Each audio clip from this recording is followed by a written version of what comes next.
Do. Hello and welcome to the Filmspeak podcast. My name is Dave.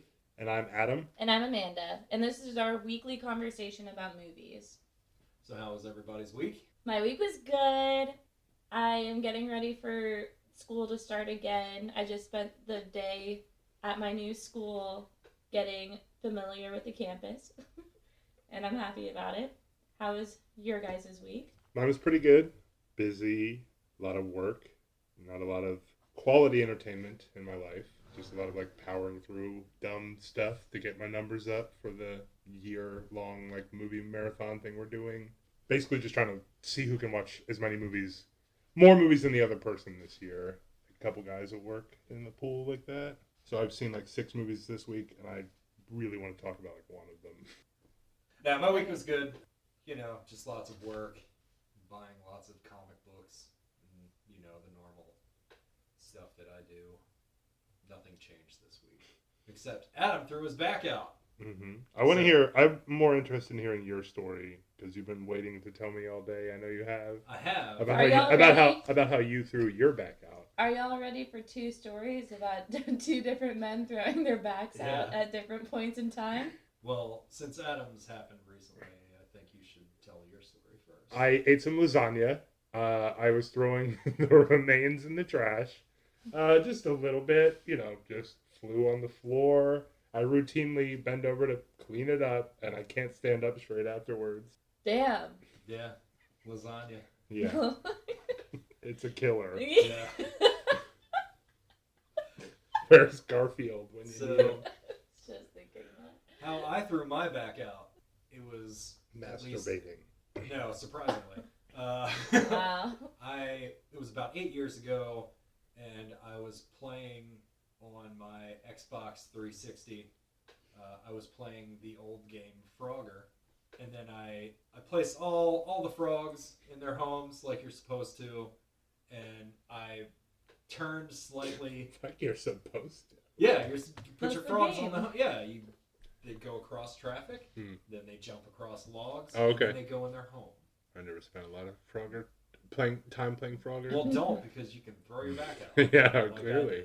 And I just slightly turned to either grab a drink or whatever, and I tweaked my back playing Frogger. I haven't experienced anything like that yet. Oh, well, avoid lasagna and Frogger. Yeah. All right. Well, Video games and food. No, not just any don't video go. game. Frogger. Well, all food. Except for snap peas and ranch dressing. yeah. I mean, avoid ranch dressing. Light ranch? Light ranch. Well, 7-Eleven light ranch. Wait, what brand is this? Oh, Naturally Fresh. My ass.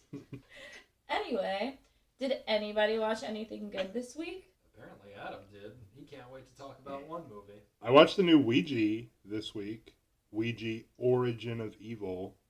And it was surprisingly a fresh take on the ghost, supernatural horror movie, which I try to stay away from because they're all very routine and boring to me at this point. But this takes place back in the 60s, and the setting is really done nicely, and for the first 40 minutes of the movie are like a really nice sort of story about a woman and her 2 kids. After her husband has passed away, and pretty endearing, and then it gets pretty evil by the end, and it's awesome. It felt like The Conjuring, it's a time and place horror, but they actually they did it well. It wasn't boring by the end of the movie. The Conjuring's very routine in my mind, and to me, The Conjuring, the biggest problem was it was all jump scares. The coolest part that I thought was when the lady's hanging up the laundry and the sheet blows, and it hits a figure, and then it blows up to the second floor, and then that person is standing in that window. Oh yeah, that was the coolest part of the movie. But everything else was jump scares, and it got to the point. I watched it at night, and it was very predictable as far as when the sound went down. Within 30 seconds, there was either a loud crash or somebody jumping out. Yeah, it that's was very formulaic. The James Wan routine. Yeah. The second one, did you see The Conjuring 2? I have not. I can't get over The Conjuring 2 just because spoiler alert, people who are listening, the ghost is literally just a grumpy ass old man. Oh, yeah. And I just, like, can't get over the fact he's just, like, get out of my fucking house. Like, Yeah. don't sit on my couch. I That is why I'm ready to die. Oh I my haunt God. the fuck out of people. Just be crotchety, knock shit off shelves, and make noises, scream in the night. I Yeah. would be a friendly ghost. You would. Right. I really like The Conjuring 2. Actually, for similar reasons to this, like it made those people more, the Warrens, it like fleshed them out a little more, and it's like about more like their side of the story and things. But I mean, between scenes of like pretty crazy, like scary shit, there's like scenes with like Patrick Wilson like fucking playing acoustic guitar and like singing to kids. So it's just like so Yeah. it's so jarring, kind of. But like this Ouija Origin of Evil, I feel like pulls that dynamic off very well, and I'd recommend it. I've never seen the first one. Apparently that was garbage. This is like a prequel that has some links to, but it's like definitely its own beast, and it's worth checking out. Cool. Well, I watched a couple movies worth talking about just today. I met up with my friends, and we finally watched Confessions of a Teenage Drama Queen. And it was my first time watching it since I was little because my grandma had it on VHS. Nice. And Shout out to your grandma's VHS shout out, collection. yeah, seriously, shout out to my grandma. Love you, Antoinette. Anyway, no, not she. I'm not gonna still talk about my grandma. It was awesome. I love and support Lindsay Lohan, and I love and support Megan Fox. It was actually Megan Fox's first movie. I was gonna ever. say that's crazy. I didn't realize that she was in that. Also, yep, it was her first movie, and she was the bitch because she's always typecasted as the bitch, and she doesn't deserve it. But also, the rock star guy from this movie is also the love interest from Coyote Ugly, who I know I've talked about before.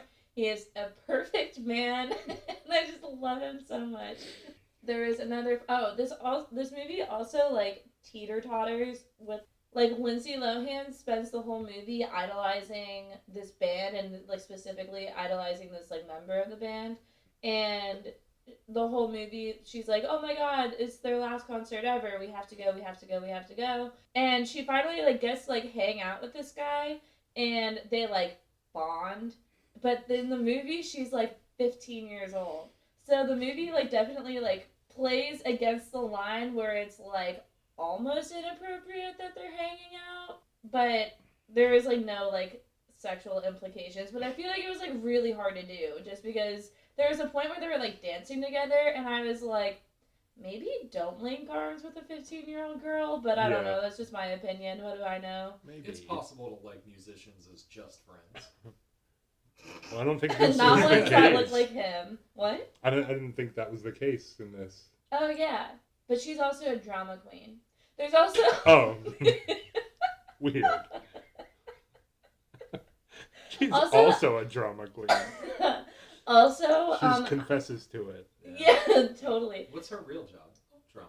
But yeah, Alison Pill is like the shy, like concerned new friend in the movie, and the whole time she's like having like a nervous breakdown while Lindsay Lohan's character is just like completely like inconsiderate of like what she's going through. When actually like watching it as an adult, I'm just like, whoa, that girl just has really terrible anxiety and like a really shitty friend, Lindsay Lohan. But I don't know, the movie was good. I enjoyed it. They sing Bowie at the end. Wow. I also watched the movie Christine, and not the Stephen King Oh. 80s movie. John Carpenter. Yeah, not that one. I watched, it came out in 2016, and it's actually about Christine Chubbuck, who shot herself and she committed suicide on a news broadcast in the 1970s, and it was like a really big deal. But it was actually also set in my hometown, Sarasota, Florida, and it was really like weird seeing it be like talked about, and like seeing like Michael C. Hall talk about Sarasota was like very weird for me. But the movie was really good. What? That guy was on, I guess, Sarasota. I mean, that guy was on Dexter. It was based in Florida for like 8 years. Miami, though. Miami's different. True. I don't know. So it was just surreal. The lead actress is Rebecca Hall, And she was definitely the best part of the movie. It was extremely, extremely well acted on her part. It showed like this woman's struggle with like her own mental illness. She was obviously very depressed, but she was also struggling to like advance in her career because the whole time she's trying to like get a promotion in order to be able to move to Baltimore for another job, like another way better job. And yeah, I don't know. I thought it was really, really interesting. I knew what was going to happen the whole time because I kind of grew up knowing who this woman was. But the movie still like definitely shook me a bit because like the scene where she actually like commits suicide is crazy. But something that I really didn't understand was that the movie left her off. Like in the last 10 minutes of the movie she shoots herself on air and it's like very reactionary with like every other character. But it leaves Christine off in critical condition, which I don't understand because she definitely died. Like she definitely just like died as soon as she shot herself. And I definitely like read up on that too, and other people were also confused about that. So I really didn't get it. So like the movie makes a choice to not actually kill her. Pretty much, like they leave her in critical condition, and even it though shows it's her in a based on hospital. a woman who actually killed herself. Yeah, I don't know what to think about it because the last scene that Christine's character was in was her like in a hospital bed with like the oxygen mask on, and her head's all fucked up because she shot herself in the head. But I really don't get it. I don't get why they did that because obviously that's not what happened, and it's like the only thing I felt that was pretty inaccurate. Like they did a good job of even showing how news broadcasting went in the 70s and everything too. But it was just that one detail that was like really perplexing, and I really don't understand what the motive was behind that. Yeah, but that she shot herself in the head but lived. Nah. Well, but it's a movie like about a woman who you ultimately know did that. So yeah, I was really why confused. even get that close to it and not cut it off? That's odd. It was really strange. But... And it's just called Christine? Yep, it was just called Christine. It was really good. Cool. I watched 2 movies this week. One was It's a Mad, Mad, Mad, Mad World. I've never seen that before. This is the first time I've seen it. I really liked it.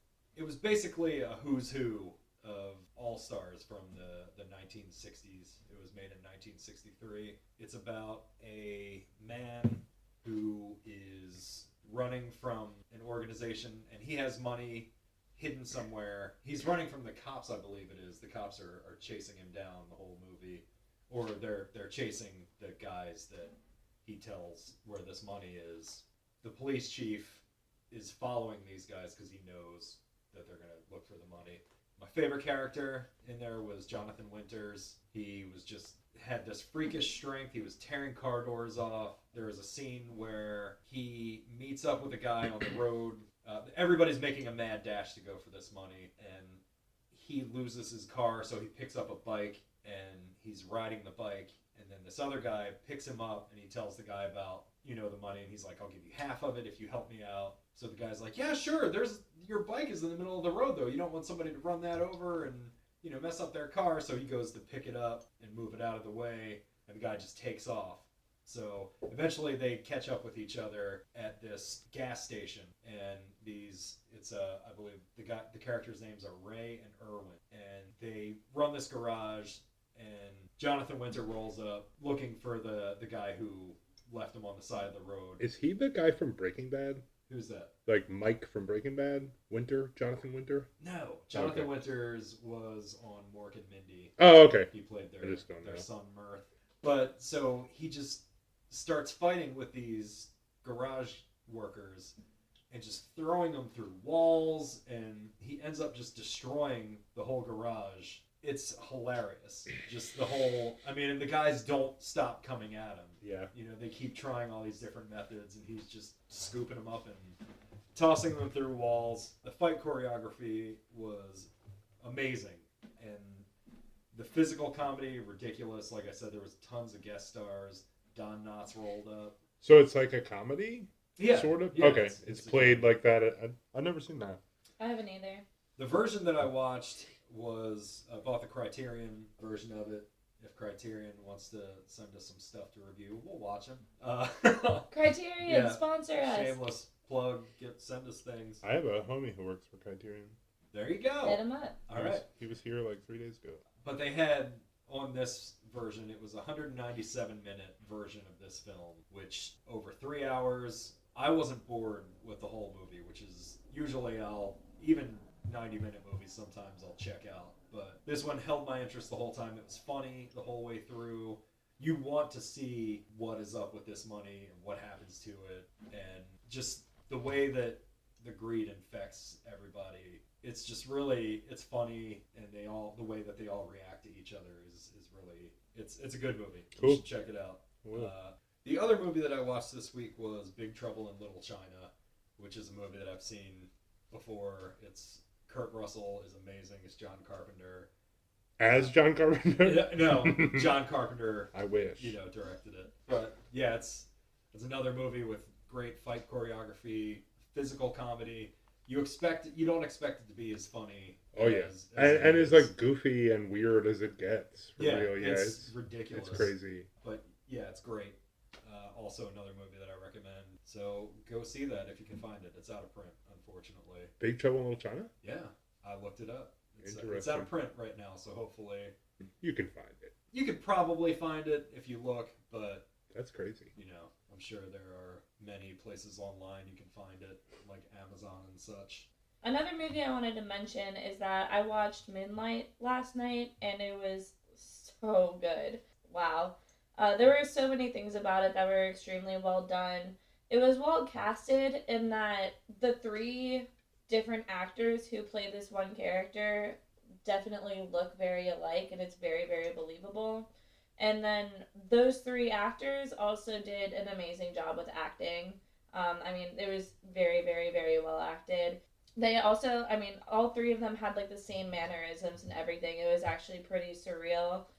It was extremely beautifully shot. I'm a little bit salty because the guys who made it went to Florida State, and they were in the film program at Florida State, which like I wanted to be in, but I wasn't. While you were there?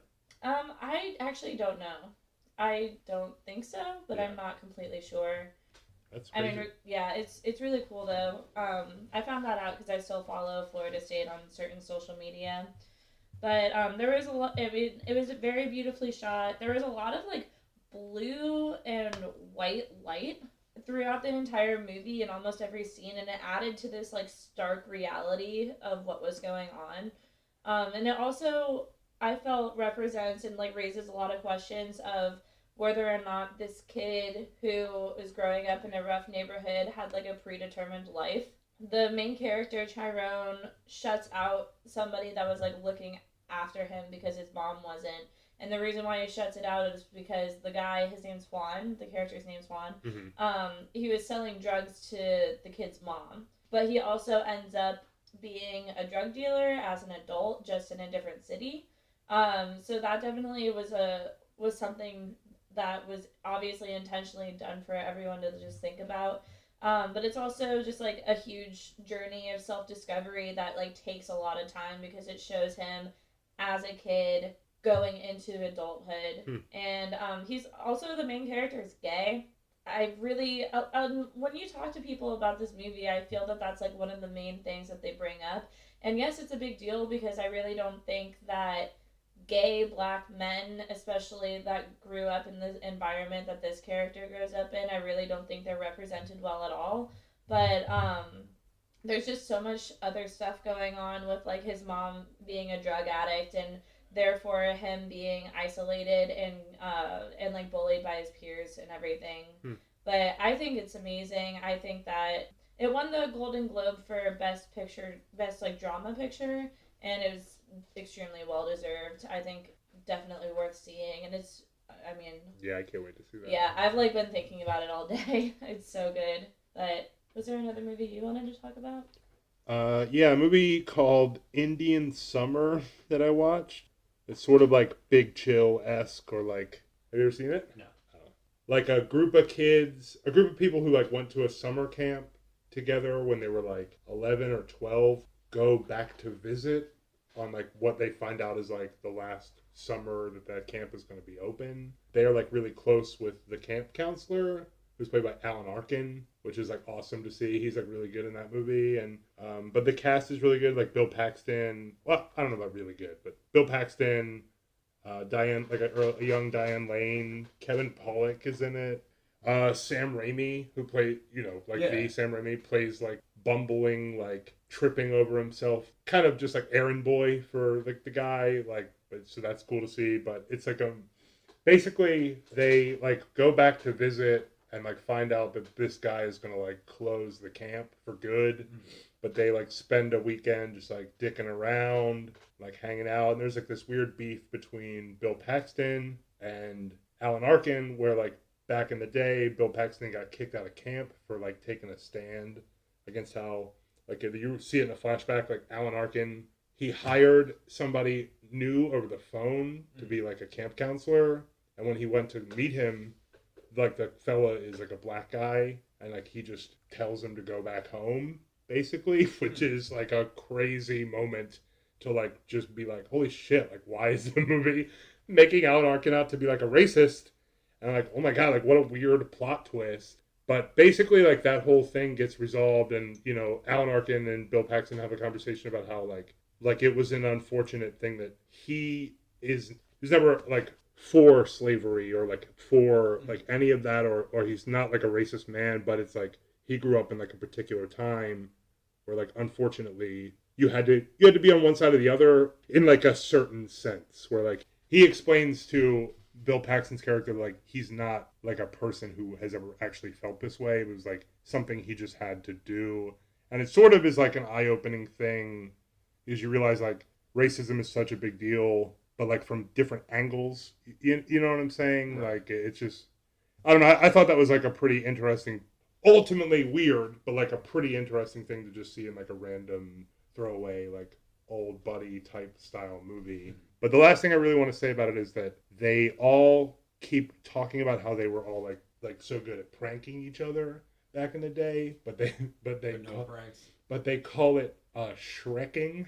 So the entire movie, they're just walking around saying like, "I shreked you" and like stuff like that. My God. It's pretty ridiculous.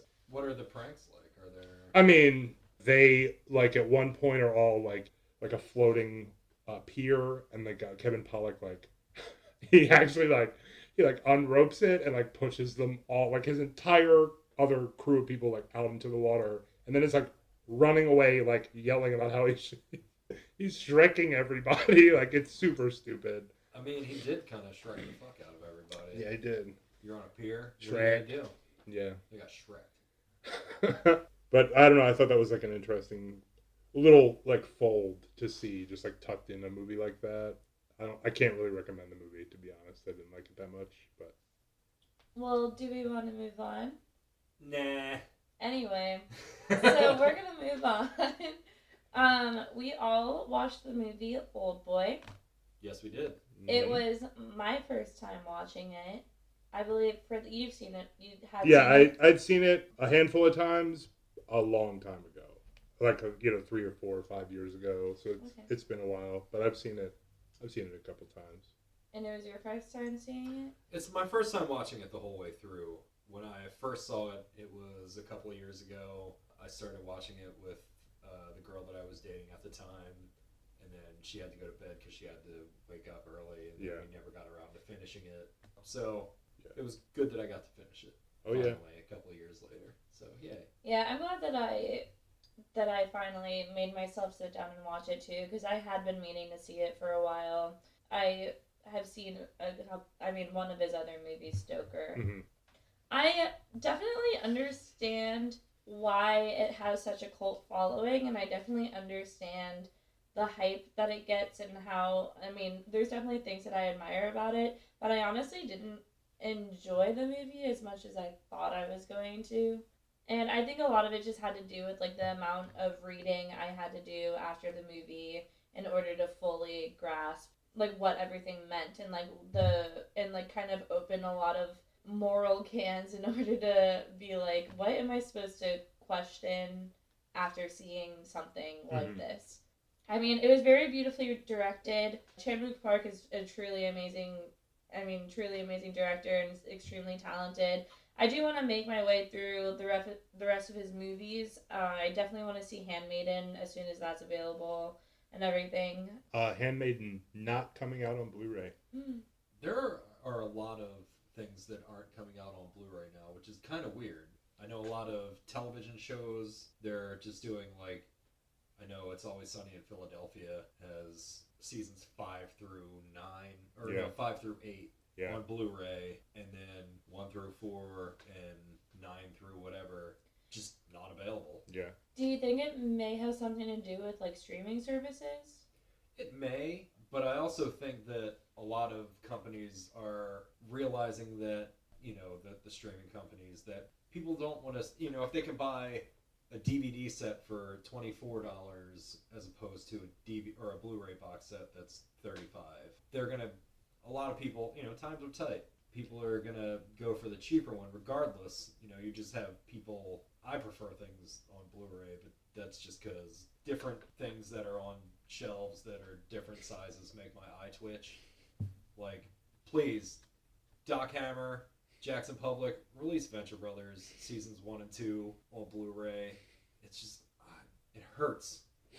I think it's just like the demand isn't there for TV on Blu-ray, honestly. But I don't know if it has to do with like streaming yet, because like there are things, everything still comes out on Blu-ray. That's a movie that like is in theaters and they are just making a choice to not put it out. Right. Like, I don't know if it's going to come out on DVD, but it's not going to come out on Blu-ray, so maybe they're just not going to put it out like on a physical format. It just seems so bizarre and weird to me. Like, it seems like it's the first movie to do that. No, Surf's Up 2 actually did that. Surf's Up 2, not available on Blu-ray. I wish I could say the word available. Anyway, I don't know, I just think that's pretty weird. Yeah. I do really want to see it though. Yeah, sorry about that tangent. No, it's okay. It's really interesting. I'm always definitely interested in like kind of the transition of the way things are going to be released. But yeah, I want to see The Handmaiden. I'm sure that I'll end up seeing it on a streaming service. That's kind of the ideal goal for me because that's really all I use because I don't really buy DVDs or Blu-rays. But back to Oldboy. I also thought it was like well acted. The two main characters, Ode-soo and Lee Woo-jin, they were both awesome. Mi-do was also awesome. Really, for what they had to do. Yeah, no, definitely. They were put through some weird shit. They're put through some weird shit, and it's really well acted. I think I was honestly most affected by like the first bit of the movie where Ode-soo is in prison, and it kind of shows his like behavioral transitions throughout the 15 years that he was there, and he didn't know why he was there. That was crazy. That was absolutely crazy. Especially the part where he like slits his wrists. It was just like, oh my god. Yeah, that's like its own movie to me, honestly. Like that whole prison scene. No, definitely. Crazy. I also thought it was interesting how throughout the movie, Ode-soo interacts with different people, and they say these like heavy thematic things to him, and he repeats it right back. That's something that, it kind of makes the words hit harder, but I just thought it was very interesting how that was done. Do you think it's because he's like, everything he's learned for the past 15 years has been on a television, and he's like repeating, because that comes up like so often. Yeah. Like when he's like kicking all those dudes' asses, it's just like, well, let me put this, like all this use, or like all this watching to the test. Right. And then he's like, I guess it works. Well, he trained.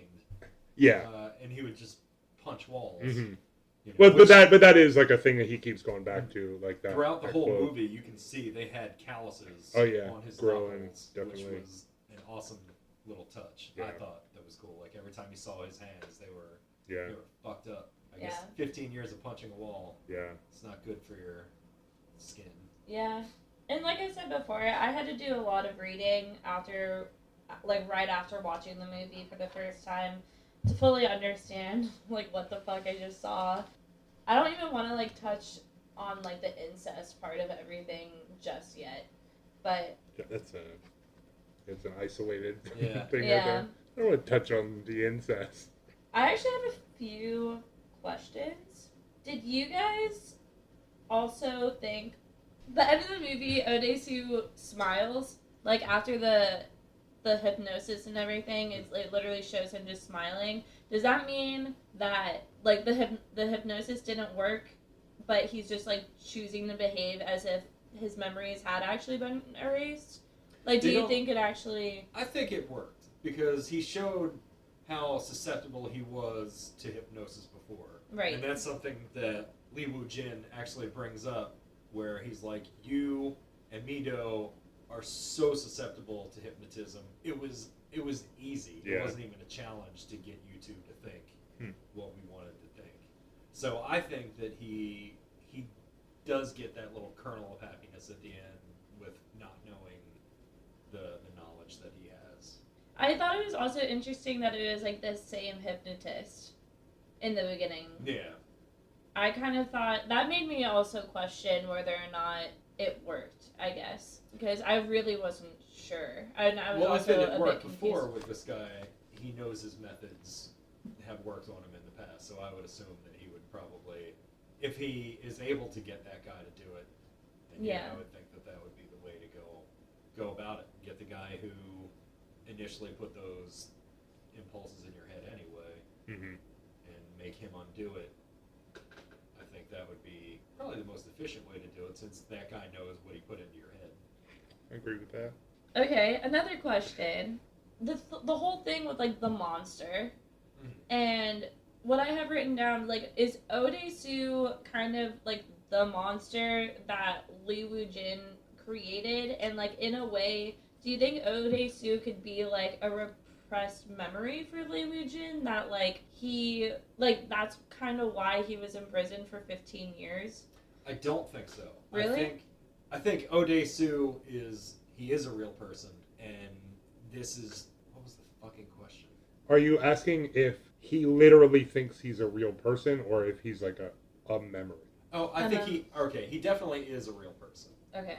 I feel, because the things he has interactions with people, and his actions forever change. Like when he's fucking people up with claw hammers and taking out their teeth. Those people, are real. It's not like these teeth aren't falling out. And he keeps coming back and punishing him. It is sort of like that. I've never thought about it. I haven't either. But it is sort of like an interesting thing, because this guy has so I think the answer is that he is a real person, but they've like hidden it, so like they've hidden that so well that you could take that angle where like things like him being in a room alone for 15 years, it's like someone putting a memory in the back of their head and not bringing it back up for that long.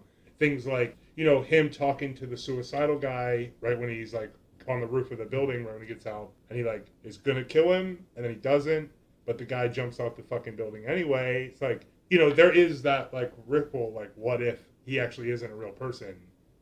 Sort of also, like it's the undertone of that is like hidden in there. That's like an interesting. It also would kind of explain to me a little bit more like why it seems that Odesu's punishment didn't really fit his crime. And I mean, obviously, like the whole thing is that like it was unfair and like super fucked up that he was in prison for 15 years. But it was just kind of like, I don't know, some part of that like I just didn't seem.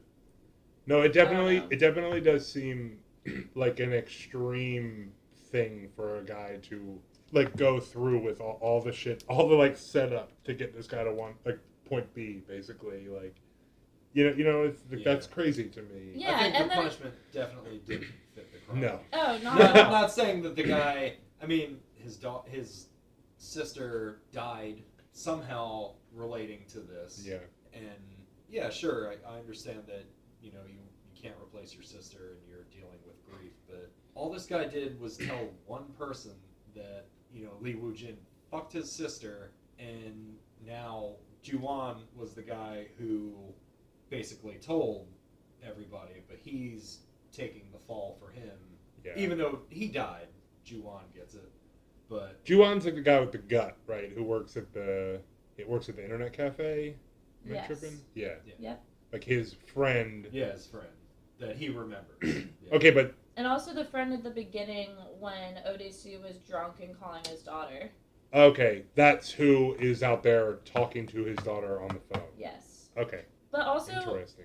and I'm not sure if this is like kind of connected to the. I mean, it could, I guess, be connected to the whole like repressed memory thing, but like Li Wu-jin killing himself too. It's kind of like as if like the memory surfaces and he realizes once again what he's done, and then is just like overcome with guilt and just kills himself after doing everything that he did, and like. Yeah. That was just another thing that I was thinking about. No, it is interesting, and the pacemaker being there, and like him having the option to kill himself, and like all that is like is sort of telling. And like I've never thought about it like that, but for real, that is like a good way to like a good distinction of the movie. Like that maybe this character is real, but like at the same time, it's I can't really like put it into words. Maybe it's just like an element of like delusion or something on Li Wu-jin's part. Yeah, I don't know. I'm so like shook by that kind of like it's like The last part I had on my notes were just a couple parallels that fucked me up. the man on the rooftop in the very beginning that Odesu was holding by the tie. The fact that he was like holding the small like white dog. And then at the end of the movie, Odesu was literally acting like a dog to like appease Li Wu-jin. mm-hmm.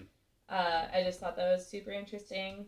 Yeah, right before the guy holding the dog right before he kills himself. I mean, maybe that is like a telling thing, and it's like I've never thought about it like that before. With that guy who's on top, is he somebody that was just on top of that building, or is he somebody that was also imprisoned? Because you don't know what other things that Li Wu-jin is doing. Mm-hmm. Like if he has other Or people not that even. he's- I'm sorry to interrupt you, but not even just Li Wu-jin, but like the fact that that's just a private prison that like Mr. Park Right. was running, and you don't know who else is imprisoning other people with this platform. Mm-hmm. You know. Yeah, you don't know how deep the corruption goes with Mr. Park, so you're not sure because that guy up there, he seemed very torn up about something too. Like he may have been imprisoned for this long too, and then just turned loose and showed up on a roof, and that's so it's not really clear. Well, that is like how Daesu is, right? Isn't he on a roof? Yeah. Like when he gets out of the box, put in a suitcase. Yeah. Yeah, or not a suitcase. like a wooden trunk. Yeah. But I just think it's interesting that there is the like undercurrent of like him being like only a memory, because it like plays that way. Like everything in the movie sort of can add up to that at the same time as it not actually being like a reality, where like Odesu is a real person, but like I was gonna say the one thing in the movie. Well, I mean, there were a lot of things that really stuck with me through this movie, but the one scene that I really, I guess, enjoyed was when he goes to I believe it was the prison, and he just gets swamped by like 20 guys. oh my god, that's And my favorite thing. The hallway? The hallway, yeah, the hallway. That was fight, awesome. where he just has a claw hammer and 20 dudes just surround him, and he just starts hacking and eventually just wears them all down. He has a knife in his back For like a long yeah, time. for a long Yeah. ass time, and he's just wearing out dudes Yeah. with a claw hammer in a hallway with a knife in his back. That's exactly the Yeah. note that I took. I wrote it down Yeah. while this scene was going on.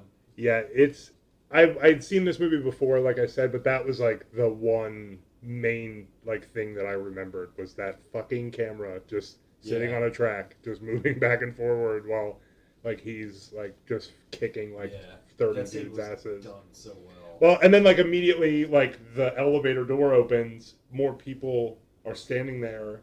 Smash cut, elevator door opening again, and all of those guys just falling out with him behind them. It's like it's He gets so in bizarre. Close quarters with a hammer. Yeah, it's so crazy. The there's like the like whole scene where he like after he finds the thing like the like extra, is it like a not a knife but like the extra chopstick. yeah, the extra chopstick and with his food. Like food plays like a weird big part in this movie, kind of how like It does. Fried dumplings. yeah, like that's how he like basically is like forced to eat the same shit every day. It's so routine for him to just like look at that plate. So as soon as he notices like that there's 3 chopsticks, like he sneaks it. And then like the whole scene where him like the whole thing of him digging through the wall, it's just amazing. Like the split screen with like the news going by. Right. And he's just fucking digging at this thing. He's like eventually just see his like head fucking and he's like on the other side, like, what the fuck is this?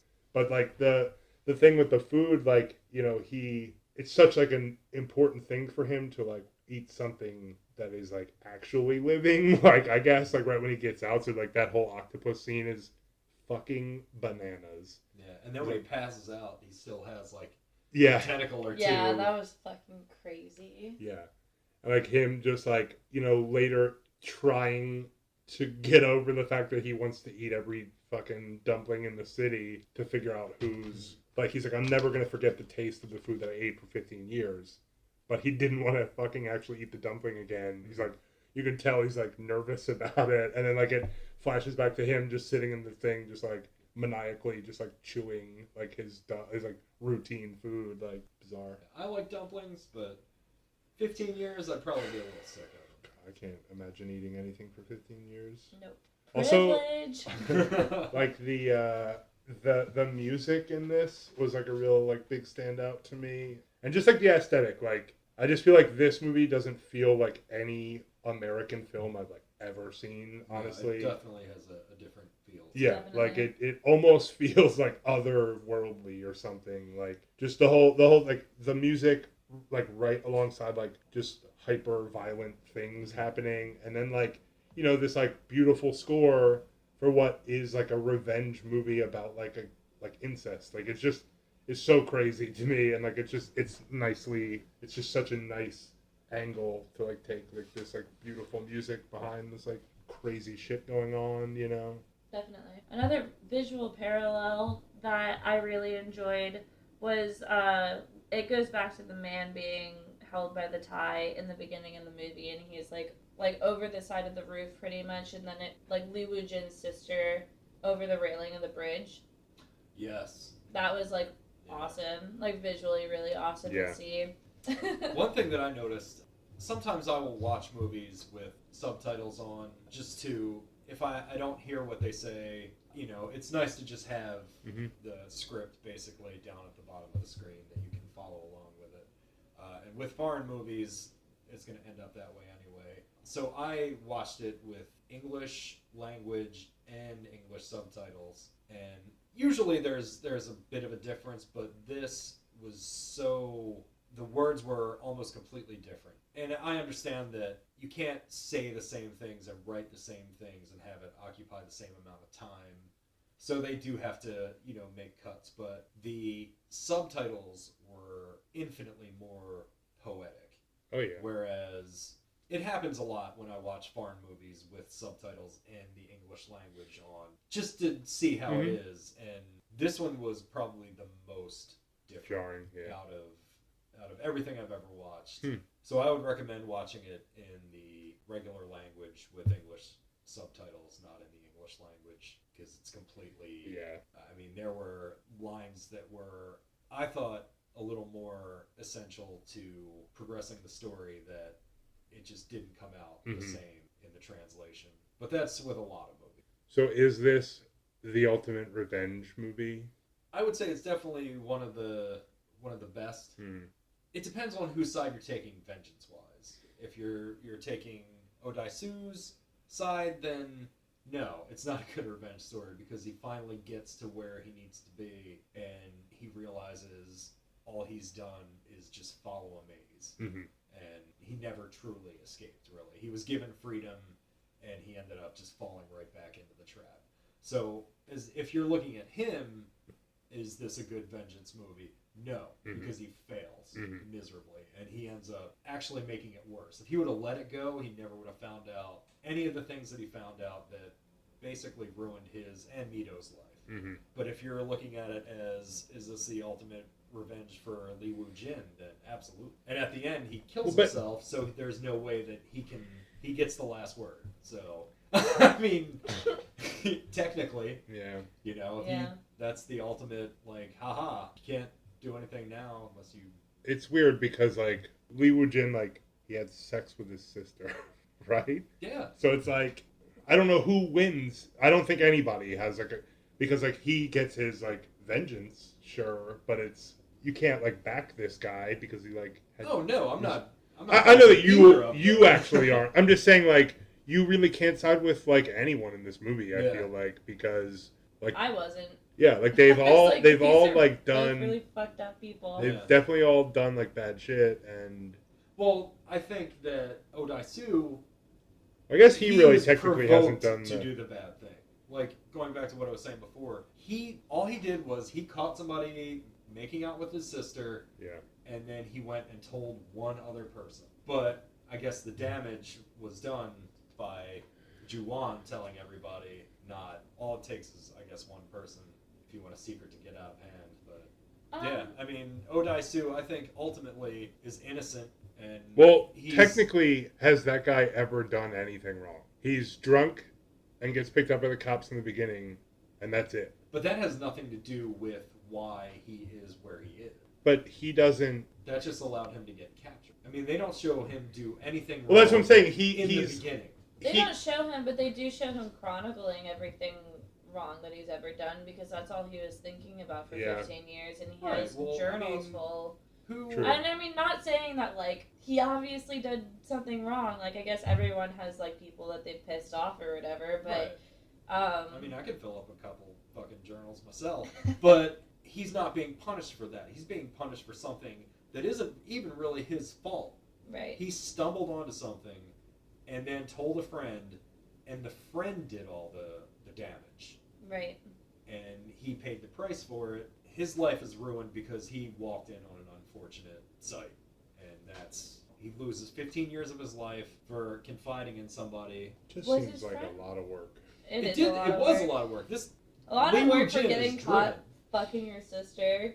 Wait, was the friend aware that that's why he was gone for 15 years? Ju-won? No, he thinks that his wife was murdered by him. Yeah, that's because of the fake news story. Right, the fake news story. Didn't that news story come out like a year after he had been disappeared? Yes. Okay. Yeah, but disappeared a year after he disappeared, and they were just like, "Oh, well, he must have came back and got them, and then went back to where he was." So people assumed that he murdered them. Did you guys know that in Korea, if you're like a suspect to a crime, and 15 years pass, they can't like prosecute you anymore.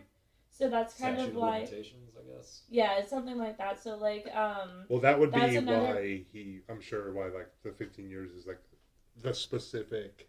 That was like the perfect amount of time for Lee Woo-jin to keep him. That is like interesting. I didn't realize that because he gets out and he's like talking about how he's a fugitive, right? Or like he thinks he is. He thinks he is. Yeah, but that was just one of like the cultural implications that I had to read about. Weird. And also the whole thing with him eating the live octopus. I was like, do people actually? Is that like okay to do? But as long as you pop the beak out, I guess you don't want to chomp on that. Well, she keeps being like, I mean, like, sorry. Can't be eating beak. She keeps trying to like defer him, you know, even to the last one. She's like, okay, like here it is, it's live. Can I please cut it up? So I don't think it is like a normal thing. I've read multiple things. For the most part, people in other countries don't eat live octopus, but some places do, but it is cut into pieces. But I don't think that's like a traditional plate anywhere, nor should it be. Well, did anybody have anything else that they wanted to say about Oldboy? No, I really liked it this time around. Definitely need to... I would like to revisit this movie again without like having to be like reviewing it, basically. No, it's definitely a movie that I would like to watch again, especially after the discussion that we've just had. There were a lot of things. Yeah, I feel like challenged by this movie challenged by a movie for the first time. Definitely that we've been like doing this. Like I've seen this movie, but it still is like it was like intimidating kind of because it's like I think it's the best movie we've watched so far, and we watched 3 different types of movies. But this is like so unique in my mind, and like will probably sticks out over everything for sure. Wouldn't say it's my favorite that we've like talked Yeah. about. I would definitely like to watch it again, thinking about your theory that Like trying to pick up on that. is a figment of Li Wuqian's imagination. I also agree that it was intimidating, especially just because I feel like every person I've talked to who's seen this movie hypes it up so much, and it has this like amazing cult following. I don't know how soon I'm gonna rewatch it, but I definitely know it's eventually going to happen, and I hope I like it more. I really hope that I like appreciate it more, because like there's a lot of things that I did appreciate and that I can like talk about positively with this movie, but it's a fucked up movie. I feel like it felt like work this time around, unfortunately, but I definitely like saw the like masterful like art underneath that. You know what I mean? Like, I thought it was great. All right, so that about wraps it up for this episode. If you like what you've been hearing, make sure you check us out on social media. We are on Instagram at Filmspeak. We are on Twitter at FilmspeakPod. We have a Facebook page that is just called Filmspeak, and all of our stuff is available on YouTube and SoundCloud. Oh, and shout out to all my goop punch heads. You can hit us up on Facebook. You can DM us on Instagram. Yeah. You can leave a comment on our YouTube channel. Definitely. You can attach letters to messenger pigeons. Throw rocks at our house. Send smoke signals. Yeah. Special. The one thing we didn't do is I've recast Odaisu with Josh Brolin. I'd recast Chenwood Park with Spike Lee. See y'all next week. Peace. See ya. Bye.